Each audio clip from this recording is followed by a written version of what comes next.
Hello, I'm Christina, and I'm here with Martina, and we're your podcast hosts for Everyday Ordinary, Extraordinary Men. We are deep divers and avid students of life and powerful facilitators for healing. In real life, I'm an intuitive healer who loves to blend massage therapy and energy work to provide customized holistic services for my clients. Hi, and I'm a life coach specializing in pregnant women empowerment, and I am also a sound healer.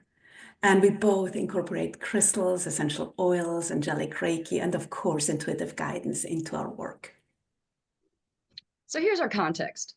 Most humans have a lot of preconceived notions and stereotypes about gender. For example, men are tough, silent, and forceful, where women can be chatty, manipulative, or emotional. In doing that, we put people in a box and often forget to see beyond those labels. And if someone's not fitting the mold, we might call them names like tomboy or sissy. Those and similar labels often cause discord. But what would a world look like where we can go beyond our preconceived notions and understand that we are much more than our gender? That we humans are strong and soft and gentle, deep and powerful, tough, fierce, and open. That qualities are not specific to a gender. That we all have all qualities available to express. What would a world look like where we are all free to be who we choose to be and express all of our emotions? When we allow ourselves to express the so-called masculine and feminine qualities within ourselves, we set ourselves free. When we allow others to do the same, when we accept all of them, we create synergy, peace, and harmony. And today we would like to welcome Chris to the podcast. Chris, thanks for joining us today. Go ahead and introduce yourself to our listeners. Well, thanks, Christina and Martina, for having me on your show today. It's been a pleasure to get to meet you and get to know you guys a bit. For everybody watching this today, my name is Chris, and I'm an acceptance coach. And what I do is I help people heal from grief, loss, and trauma to discover their self-acceptance and step into their personal power. Wow. You know, that thing of grief and acceptance, it's like a moment by moment, right? Like we have this grief as this, as you were talking, we have this notion of grief being when somebody dies or something tragic happens, but every transition brings grief with it, right? It does. A lot of people don't realize that the top biggest moments of your life, which can be marriage, divorce, job loss, child loss, losing a family member, moving from one place to another. Those big life transitions all have different levels of grief. Some are more painful than others. Some can even be the same pain for some people. So grief, as I've come to learn on my journey, grief is a very individualized journey. And it's something that I'm raising awareness in my business because grief is something not very well explored or understood in our culture here in America. And I think there's a lot that we can learn and heal from by examining grief journeys and seeing how we can help one another. Yeah. You know, I'm just thinking we're in the process of selling our home, right? And we've been here for 10 years. So big part of my kids growing up has been here. And it is like most of us, you know, and I'm right there, right? I will focus on the future rather than staying in the fields for a moment to be able to really let go. You know, I was thinking when my kids were, you know, finishing first grade or kindergarten, like all of those are just tiny little transitions. And all of them, it's not the big ones, right? It's even for us, like my daughter will be graduating college and she's like feeling the grief, like the transition and the excitement at the same time, right? But it's still letting go of the past, right? And change is something that is so part of our lives. So Yeah, that's the beauty of life is that we're always changing, we're always evolving. I one of my favorite things I love is I always hear people say, "Oh, I hate change," and I'm like, "When did you get a new cell phone?" "Oh, I got a new cell phone last year." "Oh, awesome. When did you get a new car?" "Oh, I just bought one this year." I said, "You change all the time. You just don't know." You're on autopilot with it, but you're changing. You do like change. You just don't understand it because you don't see it. It's autopilot. So drawing awareness of those moments and saying, "Oh, I actually do accept this. There's parts of this past I can take with me. There's parts I can't, and that's okay. That means I'm making room for a new experience, a new opportunity, and a new chapter of life. And trusting and having faith that's going to bring something you need for you is a big part of working through that transition. So powerful. Now, Chris, if we really knew you, what would we know?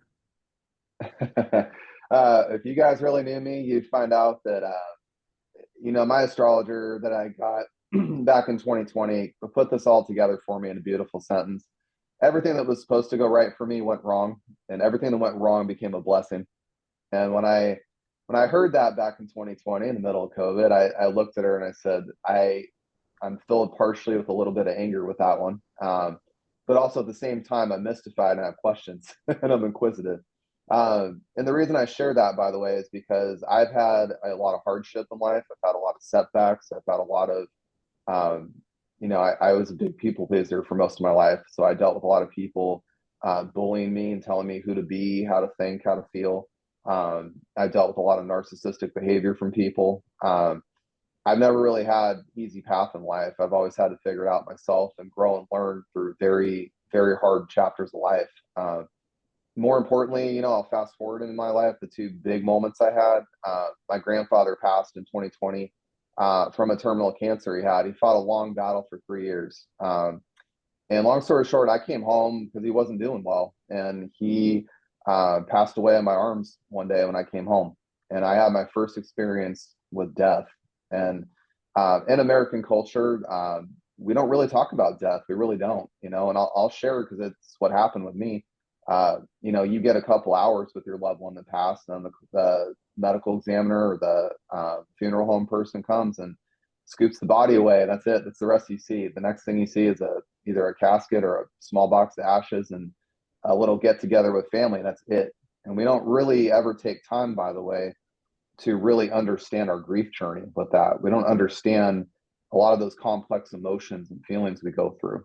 I was depressed for a long time after my grandpa left because he was dad and grandpa for me. I didn't have a dad growing up. And so I had to learn how to become my own rock in my life. And then I also had to say, this was the guy that was there for me for 33 years through some of the most pivotal moments in my life. He's gone. And how do I deal with that? I had I'm going to share this since you guys are spiritual. About 30 days after my grandfather died, I had a big dream one night, and it was so real.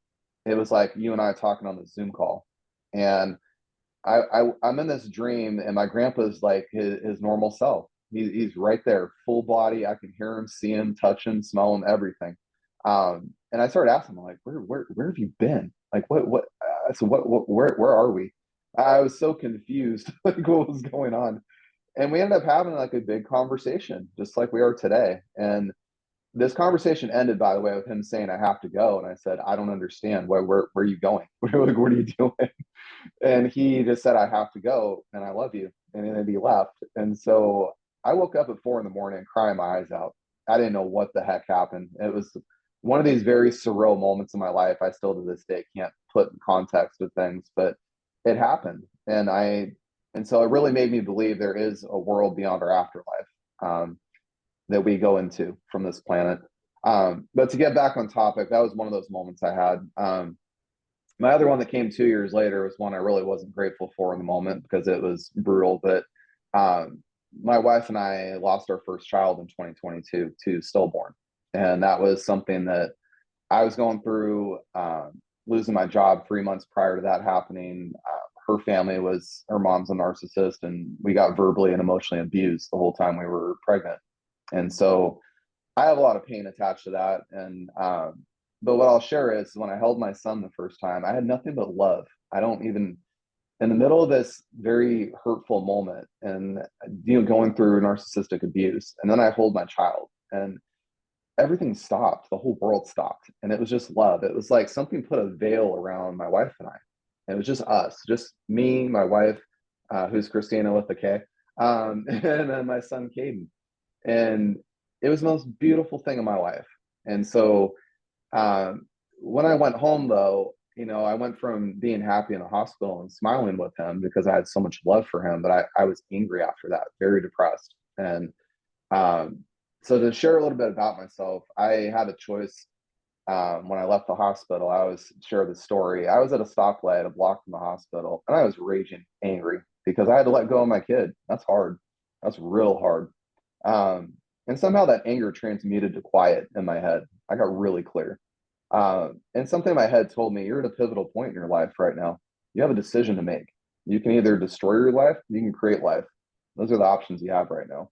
And you know that certain things are not helping you right now, they're hindering you, whether that's people, a job, whatever it may be. You got to let those things go, all of it. Got to let go of all the negativity, all the low energy frequencies from people. You got to let it all go. Let them go. Let them be. They're not part of your journey. And so I made a lot of hard decisions in that moment because of that. And I eventually came to the place that I said everything great that's going to happen to me is going to be because of my son. And I have nothing but gratitude and love for him. I wish I could say I wish I could say I have those hurt emotions, and they're still there. They pop up every now and then because grief is a big wave. Um, but I have nothing but gratitude and love for him. And that's all it's been for 2.5 years. There's nothing but love and appreciation for him. And it's what led me to be a coach. I help people find that acceptance. It doesn't happen overnight, by the way. There's no magical pill for it. There's nothing I can say or do, by the way, that's going to give it to you. It's just not. But I'm here to help you on the grief journey. I'm here to help you on the healing journey. I'm here to say your grief is roaring its ugly head today. Let's work through that. You know.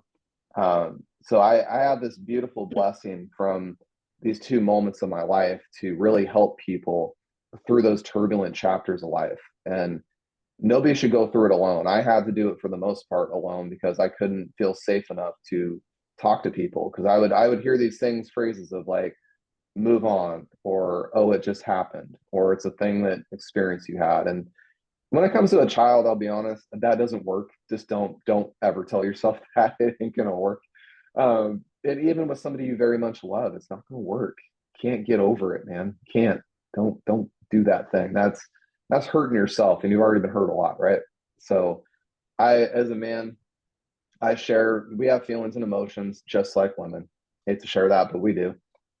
Anger is the part of us that loves us the most. That's the biggest thing I've learned. When I see a man that's angry, I see somebody hurt, somebody not heard, not understood, not seen. And they got to have space to let that out. And that anger, by the way, is a secondary thing. What's underneath that's love and some hurt that needs to be addressed. And giving somebody a safe place for that is exactly what I like to do. So I know I just talked a lot, but I wanted to share all that with you guys. It's so powerful, Chris. I mean, so we're really sorry that you went through that, but to sit there at that stoplight and consciously make that choice, and maybe it was Caden like inspiring you in that moment, right? I truly believe he's an angel on this earth for you guys, right? And probably for everyone. Um, but but you still made that choice. You still chose to move past the anger and do the work you needed to do to get to this place. And look at all the people you're helping now. It's just incredible. But I think that for me, I lost my mom when she was 59. And that was really hard for me. And there's a lot of anger around that. She had lung cancer. She never smoked. And she was sick for 6 months and was gone.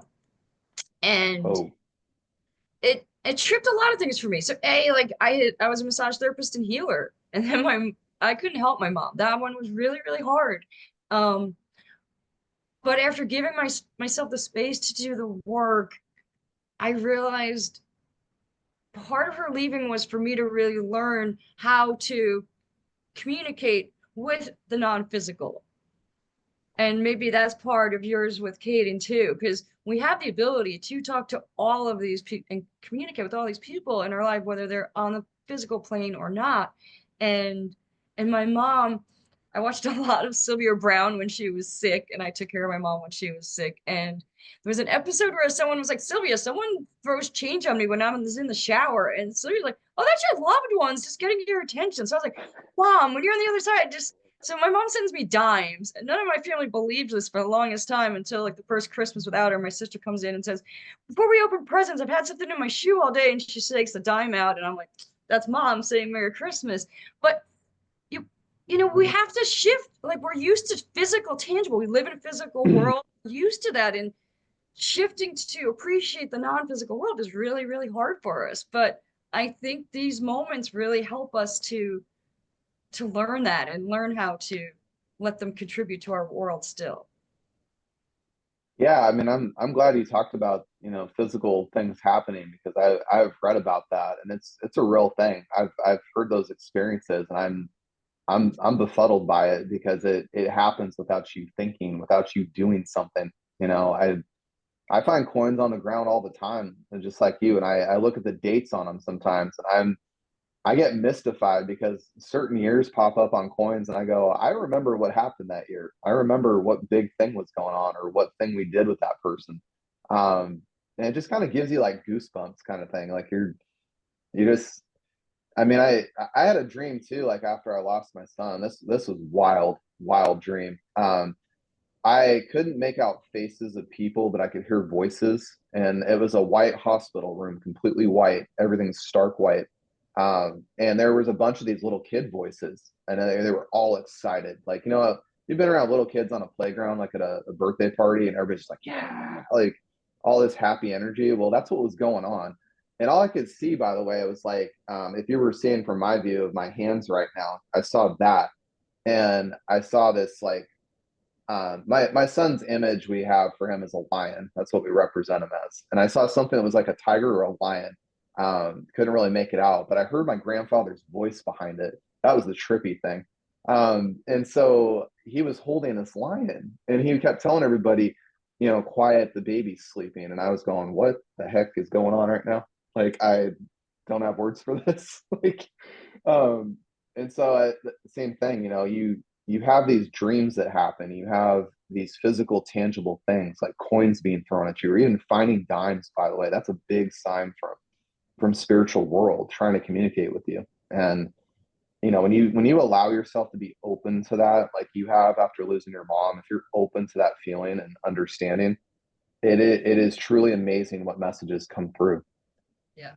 My favorite now is I yell at my Alexa. I go, Alexa, play me a song. And I'll go, okay, mom and dad, who's going to pick? And then I always know. It's always like, if it's a Willie Nelson, it's my dad picking. And my mom will be like, either like, I Will Survive or I Am Family or like songs like that. And I'm like, oh, that's mom picking it. But it's always very apparent the song that comes on is something that was really like memorable in my household. And it's brilliant. So yeah, yell I at love Alexa. that. She gives you good messages. That's awesome. All right. Uh, Since we're laughing, let's move into our tell us a funny, silly, or embarrassing story about yourself. oh, about me? Yeah. Wow, that would take me a minute to. Well, I don't know if it's a funny one or not, but one night I was living in New Hampshire in the woods, and I had a 5 acre property.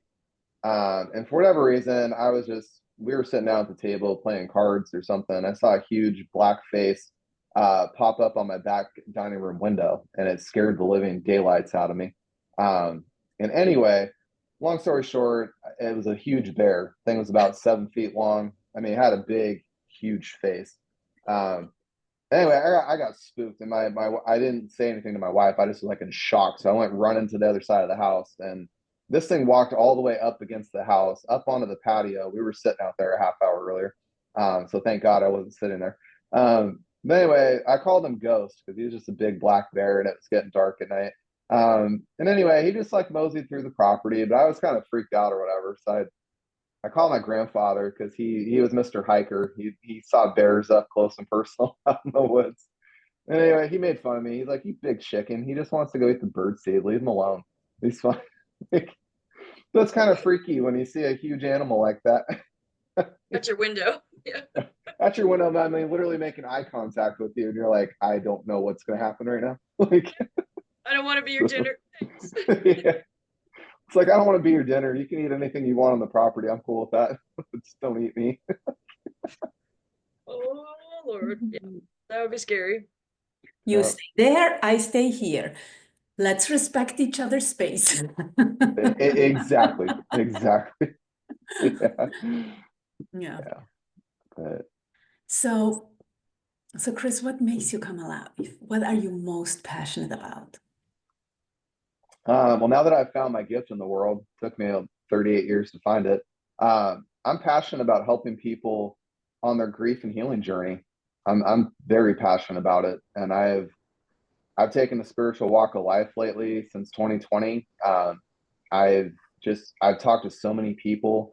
Last week, I had a lot of like heavy things that happened, but I talked to a guy that's 58 years old. He got raped in his 20s, and he was completely embarrassed to say anything his whole life. And now he's 58 and just starting to open up. And he's going through a lot of pain, a lot of just, why did I knuckle under and not say something? This was hurtful for me. Um, I got a chance to help him. I'm trying to get him through to his next therapy appointment, so he can actually get with a licensed therapist to work through some of those deeper issues with that. And I also um, I talked to another person that almost got beat to death by their husband back 25 years ago in Australia. I talked to another person that lost their spouse in a car accident down in Australia, not even 2, 3 years ago. So I've dealt with a lot of really heavy stuff, and I don't share all the heavy detail about it, but I'll just say that I'm blessed to have the opportunity to walk these healing journeys with people and give them a different perspective and help them find some meaning and purpose through these things. I get so excited when I see people um, not shying away from their grief, not shying away from that pain. Like, just get in it, and I mean, let it talk to you, because those painful moments, just like Christina was saying about mom got sick in 6 months, she's gone, boom, bang. I mean, it happens fast. And your head is going like, I don't understand this. Why did this happen to me? How do I make sense of this? I'm now depressed. How do I deal with this? I'm angry. Your brain is moving so fast trying to understand these things. And our society, here in America, doesn't give you space for that. A lot of people say, companies, oh, you can have 3 days to breathe, but get back to work. And it's like, this doesn't do that. I mean, we years later, grief is a wave. I tell everybody, like an ocean, like the background I have here. I took at the beach. There was some huge 15-foot swell going on, and I said, grief is a lot like this. There's times that you're fine, and you can live life. You can be happy for everything. You can really just be appreciative. There's days that grief will beat you up. It will take over you like a mountain, and it'll make you flounder, make you feel like you're drowning and emotion. And so I get the biggest excitement out of my life to be with somebody through those moments and help guide them and help steer the ship and help them process their emotions, process their feelings, find that meaning and purpose through it.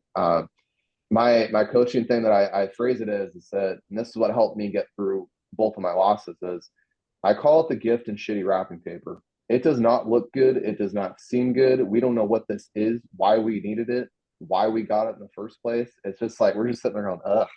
Like, but what I can say about that is that within those gifts, we have gifts, lessons, and blessings in those moments. And when you choose to focus there through those big moments of grief, it doesn't, I mean, I'll tell you this, it doesn't make it easier in the short term, but what it does do is gets you in that mindset of, this is happening for me. It's not happening to me. It's happening for me. And these losses, like I said, my son was the lifter to put me into a coaching mindset. And I've wanted to be a coach for many, many years.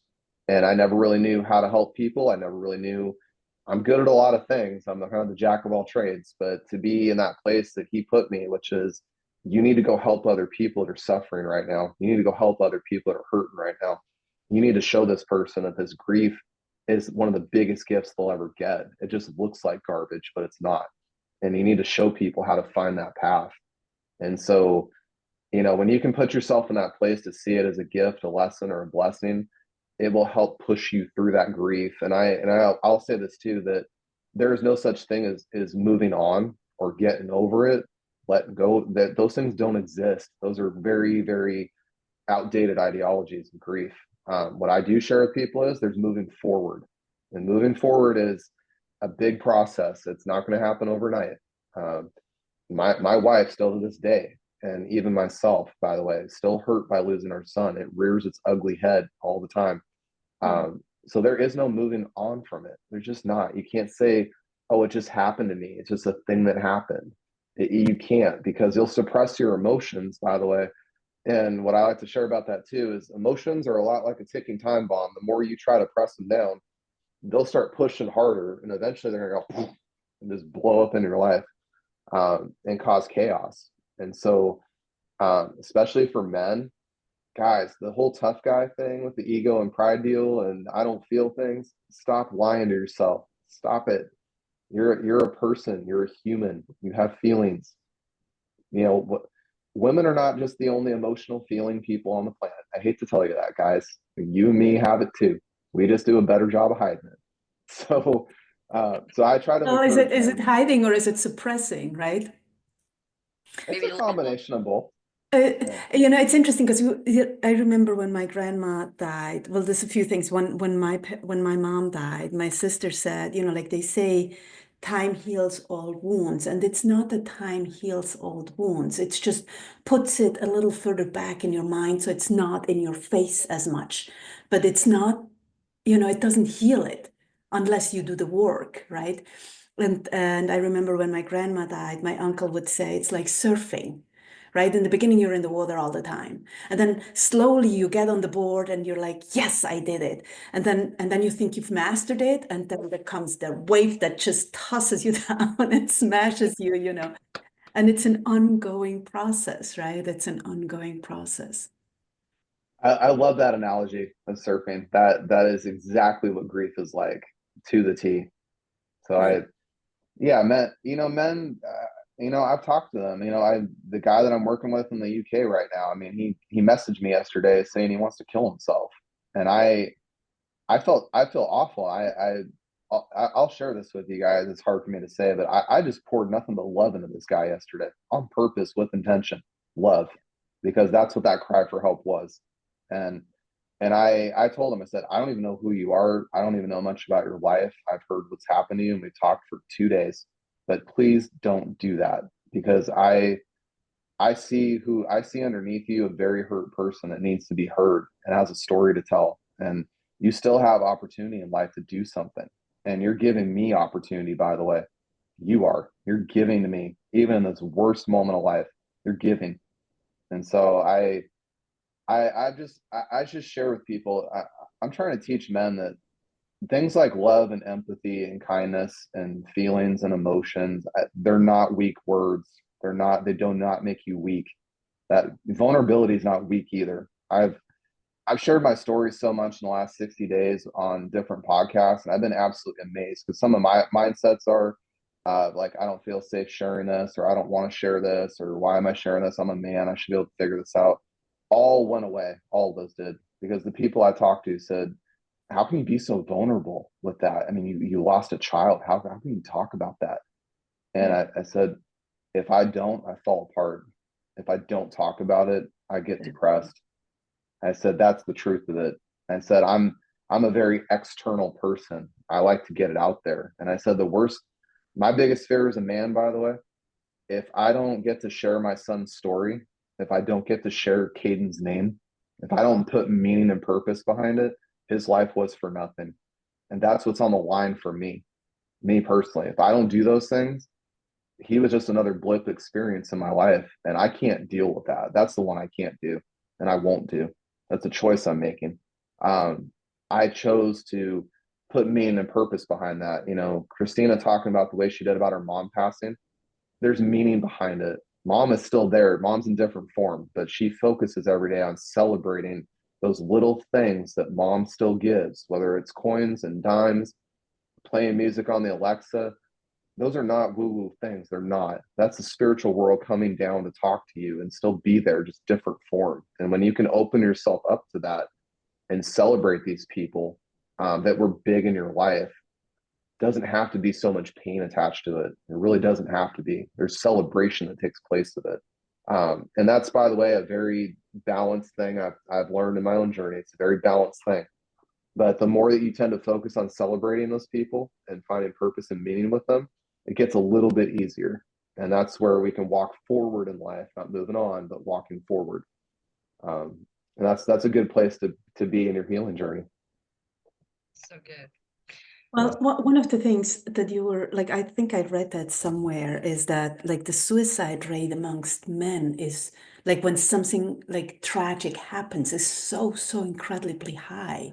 And I imagine it's because we don't express emotions, or, like all of us, right? It's like we don't, we've learned to keep it inside, keep it quiet, nobody gets to see, and what we need,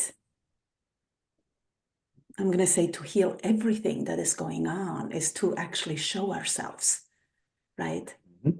To open our hearts, to share, and rather than trying to pretend to be perfect or show ourselves as perfect. It's just really showing ourselves as faulty and magnificent and incredible as we are, right? Because it's not faulty, it's just human, right? And it's just incredibly powerful if we, and only then we get to see that we matter, that every piece of what happened to us is what made us who we are today, right?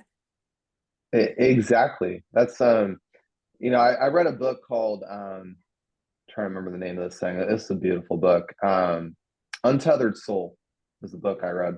I highly recommend reading that book because it helped me through grief a lot. And something I'll share quickly about exactly what you were talking about. A lot of people put on a mask every day. And on top of that mask, by the way, we identify ourselves with things. We say, "Oh, I'm a healer. I'm an acceptance coach. I'm a tax accountant. I'm a CEO of a company." All these labels we use to identify ourselves, even into, if you want to take bracket down to everything in society, even our gender identities, all these things we label ourselves as, we attach ourselves to those things. It's a mask. It's not who we are. We're not, we're honestly, we're not a CEO. We're not a coach. We're not a this. We're not a that. We're a person. We're a person individually.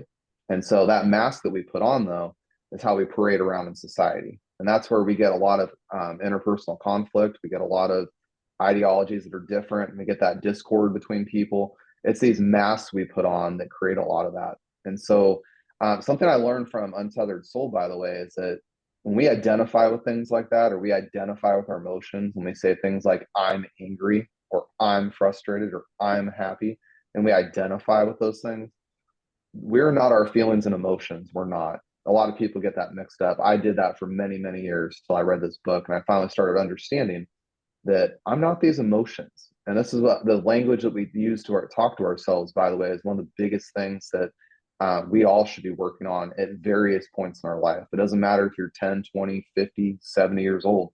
The way you talk to yourself is one of the biggest things that can change your trajectory. I've In my grief work, when I coach people, I have a lady right now that I'm coaching, and she says, "I'm a really bad employee." And I said, "No, you're not. They said that about you. They did. You're not a bad employee. You feel like a bad employee. If you go down to that feel stage of identifying that emotion, it's no longer you. And that's where you just need to understand it's a feeling and emotion. And so when you can get to that place, by the way, you have options, right? You have choices. You can say, do I want to take this on? Is this even true? Where did I hear this from? Is this even me? When you really get down to those things, you can actually sit there and go, I'm not a bad employee. I'm at the wrong company. I'm not aligned with where I need to be energetically. And that's okay. And this is the cool part, by the way. You don't have to go after other people for making bad comments about you. You don't have to take that on as anger. You don't. You get to say the following: I'm just not in the right place. That's okay. I haven't found my way yet. That's okay. I haven't healed from grief, and I'll never be fully healed. That's okay.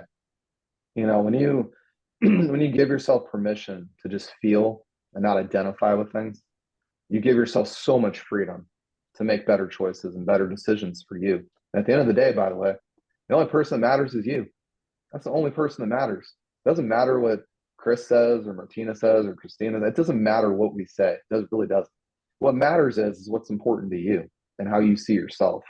And as long as you're in your alignment of who you are, by the way, and coaches and people like us today on the call, we help people guide on that path through our various means and methods that we use. But when we help people get there, they can establish their sense of identity just a little bit better. And they feel more empowered to make those choices and decisions for themselves. And when you do that, you attract the things you need in life. You attract the people you need, the environments you need, the events you need. You attract all the good things towards you. And that's where, honestly, there is no anger, there is no disappointment, there is no why did this happen to me, or oh, why is this always happening? There's none of that. It's all for you. And that's the beauty of life, my friend. It's the beauty of life right there. It's a beautiful thing. You know, there's something I want to add to the labels, right? It's like we say, I'm lazy, or I am, or, you know, like even I'm tired, right? But it's not the totality of who we are. It's just one little fraction. And we have, I think as humans, the tendency of all or nothing, right? It's like I have the habit of sometimes being lazy, but it's not that I am lazy. It's just sometimes I could display that quality, right? Which is just so different if we can walk around thinking about that, just, you know, just that, like, as you said, right? It's not, you know, it's not just one defining factor. We're made up of so many parts, right? Yeah, I'll share another big one I learned, by the way. I did an 8-hour meditation session a few years ago, and I've never really gotten along with certain family members of mine over the years. And long story short, in this meditative state, I was doing something called timeline therapy. And it's where you're meditating the whole time, by the way, for 8 hours. And in this timeline therapy, what you're doing is you're effectively imaging yourself sitting in a room right across from this person that you had a disagreement with, or you had angry feelings, whatever it may be. And what you have to do, by the way, is you have to see that situation from your perspective, but you also have to see it from their perspective and say, how might this person think about what's going on right now? How are they perceiving the situation? The third part of this process is you're an observer. So you go from way up here looking down and saying, what's going on between these two people? What do I see? What do I feel? What do I look for? Um, so in the middle of this process, by the way, I was going through a situation that happened to me probably 15 years ago with someone. And it was a very angry thing for me. And that I was very angry in this meditative state. I was saying a lot of things, feelings, emotions. All of a sudden, with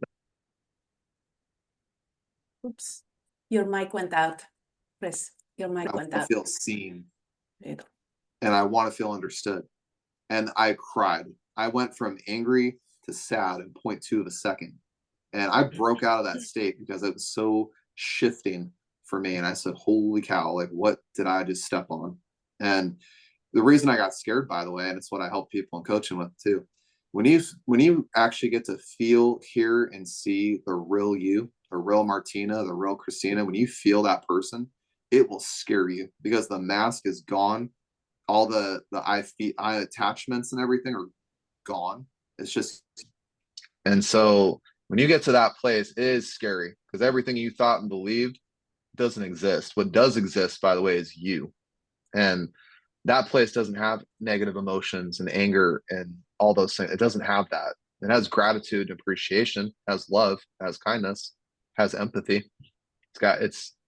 I share that because that's a powerful move. If you can bring yourself to that place and give yourself permission to feel that, it'll change your life. It's a big thing.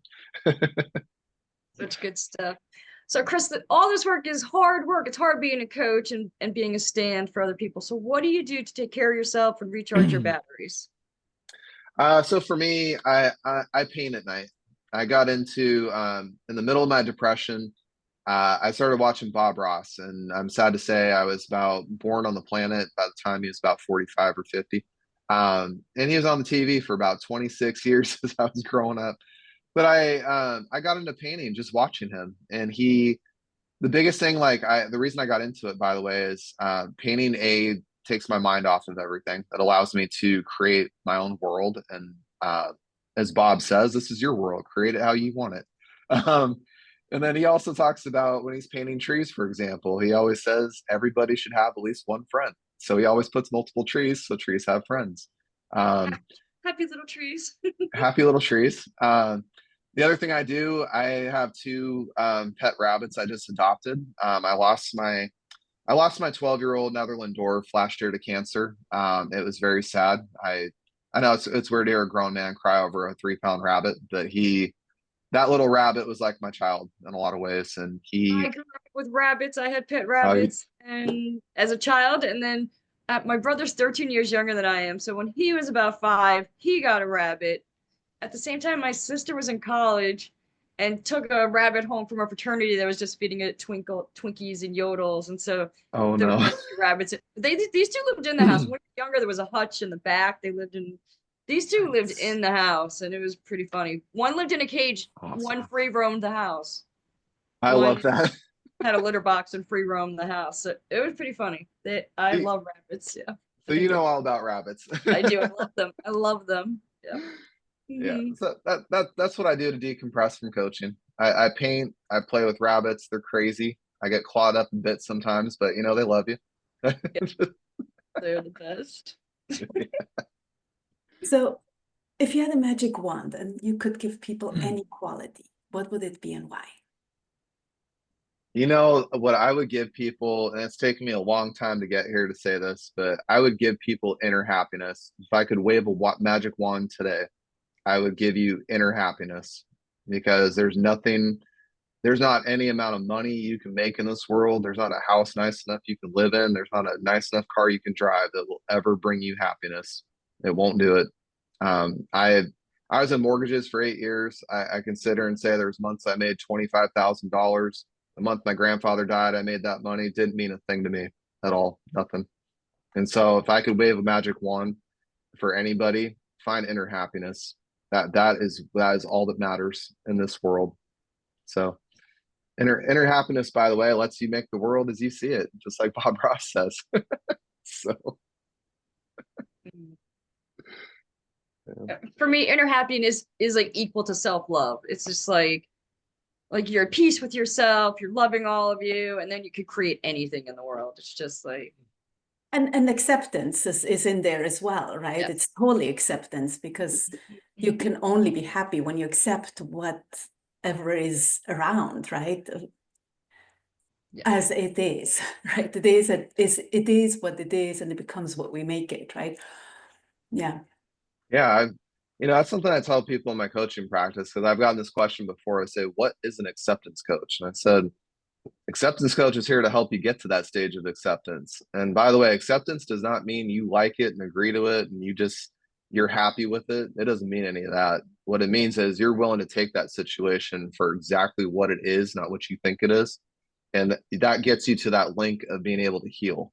And so acceptance has a different meaning in my book with things, and I like to share that with everyone. It doesn't mean you like or love what happened, but you accept it for what it is, and you allow yourself that space, permission to grow and move forward with it.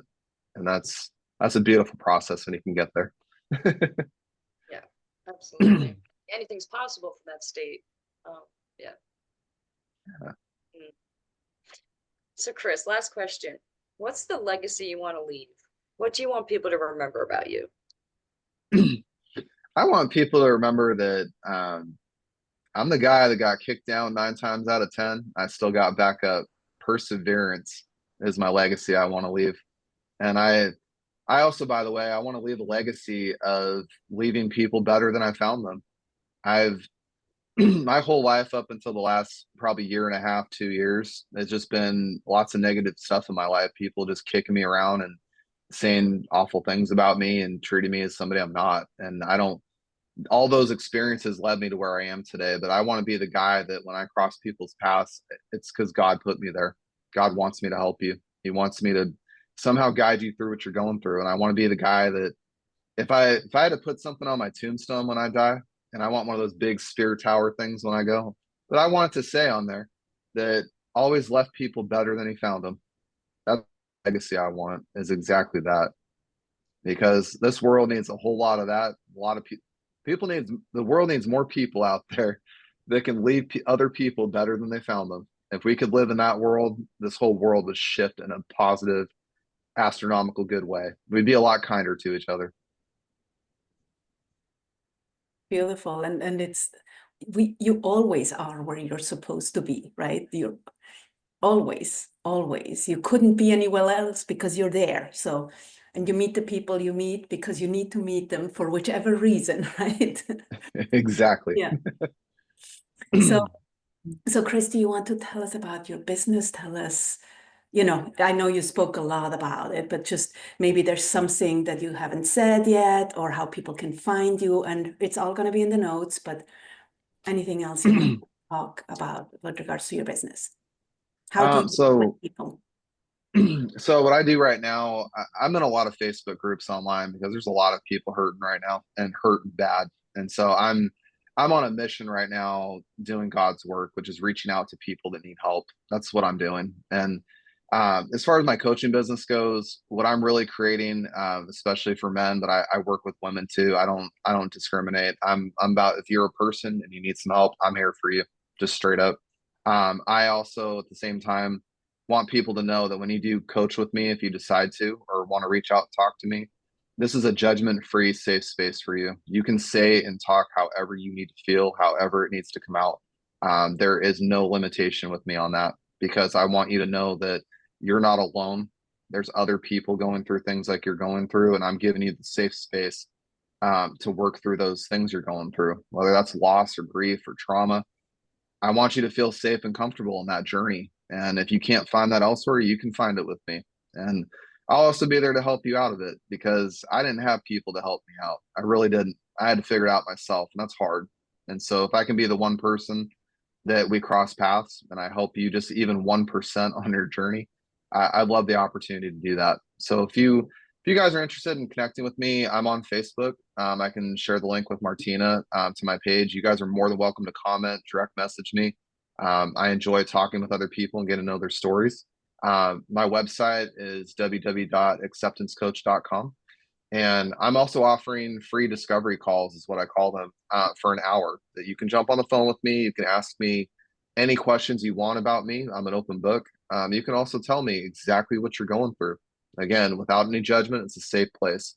And if you need help, jump on that call with me. I would love for you to just say, Chris, I need help. I'm lost. I don't know how to do this healing journey thing.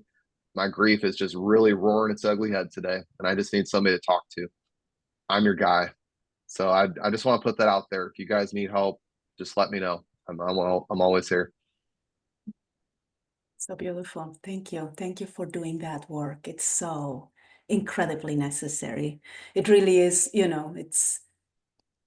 I almost want to say it's key, right? In our world that we get to feel our feels and get out on the other side, and it's just so precious. So thank you. Thank you for doing the work that you do, and thank you for supporting people in, I want to almost say, become more whole, right?